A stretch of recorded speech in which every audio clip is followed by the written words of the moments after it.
with a $5 meal deal with new McValue. You pick a McDouble or a McChicken, then get a small fry, a small drink, and a 4-piece McNuggets. That's a lot of McDonald's for not a lot of money. Prices and participation may vary. McDouble meal $6 in some markets for a limited time only. Welcome to Tales of the Resistance, where we bring you stories of defiance and rebellion, little glimmers of hope in overwhelming times. I'm Amber Hunt. Let's dive in. More than 15,000 people in Utah, one of the reddest states in the country, attended an event last weekend featuring progressive Democrats Bernie Sanders and Alexandria Ocasio-Cortez. The rally was a leg of the Fighting the Oligarchy tour, during which Sanders has pointed out that at Trump's inauguration, the 3 richest people in the world sat behind the president. That's Elon Musk, Jeff Bezos, and Mark Zuckerberg. Here's some sound from Utah's event. Thank you, Utah! Reminder, this is Utah, where Trump beat then Vice President Kamala Harris by more than 20 percentage points. And on top of that, this is an off year for elections. This kind of turnout is huge. The arena at the University of Utah sat about 15,000 and was nearly full. Plus, there was an overflow space with another 4,000 people watching. At points in the event, the crowd broke out into chants of Bernie and tax the rich. The Utah rally wasn't the only Fighting the Oligarchy event. It was arguably just the reddest. Sanders and Ocasio-Cortez also spoke at a rally of some 36,000 people in downtown LA, where Joan Baez sang, "Ain't gonna let nobody turn me around." And Bernie said this. We're living at a moment where a handful of billionaires control the economic and political life of our country. We're living in a moment with a president who has no understanding or respect for the Constitution of the United States. Harvard University took a stand Monday and rejected a series of demands from the Trump administration that included dropping diversity, equity, and inclusion measures and punishing student protesters. In a strongly worded letter, Harvard accused the administration of trying to, quote, invade university freedoms long recognized by the Supreme Court, ... The university will not surrender its independence or relinquish its constitutional rights. Neither Harvard nor any other private university can allow itself to be taken over by the federal government, end quote.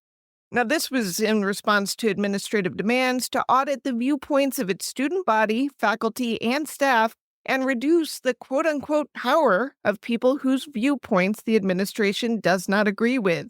This is Harvard Law School's Andrew Manuel Crespo speaking to CNN. It's so important for Harvard and really every university in the country to take a stand at this critical moment, because this is a clear, unquestionable violation of First Amendment rights. Trump responded to Harvard by immediately freezing $2.3 billion in federal funding that had been earmarked for the Ivy League institution, largely by way of grants. If you rely on, say, Fox News, which you should not, you'll hear the government saying this is all about ensuring anti-Semitism is eradicated from Harvard's campus, but that's the label the administration has slapped on everyone and every place involved in protests against the war in Gaza. Crespo said the financial clapback was expected and is, of course, a blow. The impacts of those cuts will be severe, not just to cutting-edge research, cures for cancer, cures for diseases, studies that try to understand the most cutting-edge technology, but also all of the work that happens at these universities with respect to how we study our history, the things that are essential to our democracy. But he said Harvard is not backing down. This brief comes courtesy of my partner Scott Wortman, who covers city politics for the Cincinnati Enquirer. The Cincinnati City Council has a message for federal workers laid off by the so-called Department of Government Efficiency. Come work for us. Councilman Mark Jeffries recently introduced a resolution opposing the federal government cuts, which was supported 9-0 by the all-Democratic Council.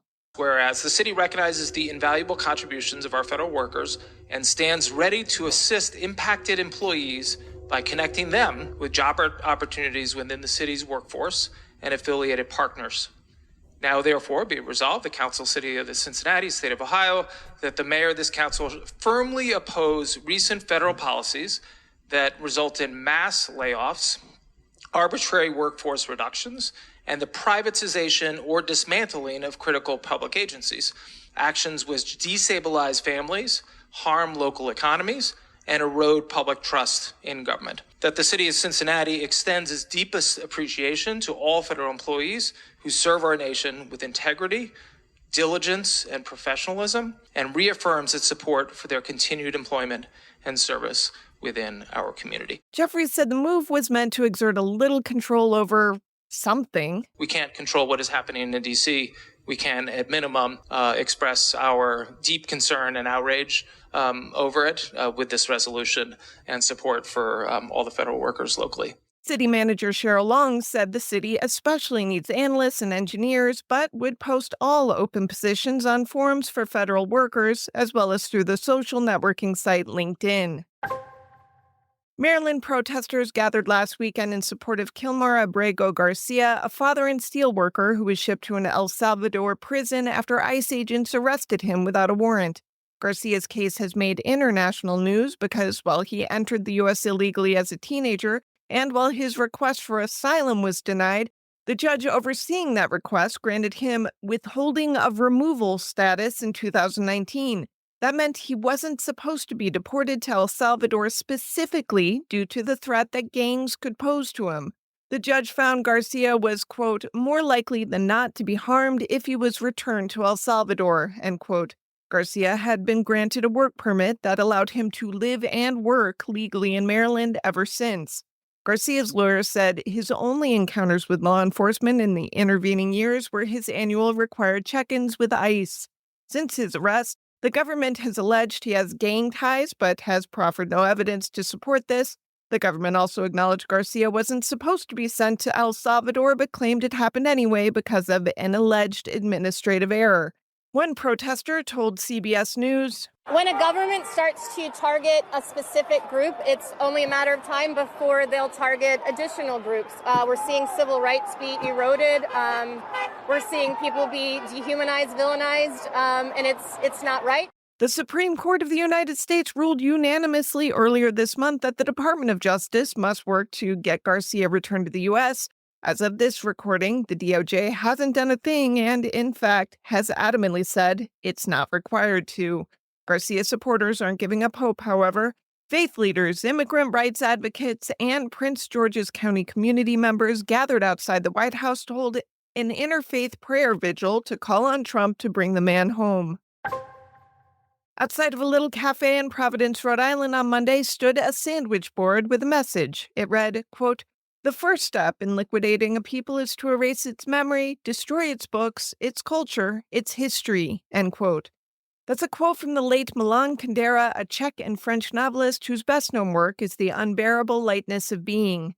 This isn't a big protest or act of resistance. It's a little bitty one, spotted by Daisy Egan as she boarded an Amtrak train to New York. And it mattered. Also noted on the sandwich board, the day's soup was chicken noodle. Another round of nationwide protests is set to happen Saturday, April 19th. Newsweek reports that the 50-51 group is promoting nationwide protests in all 50 states.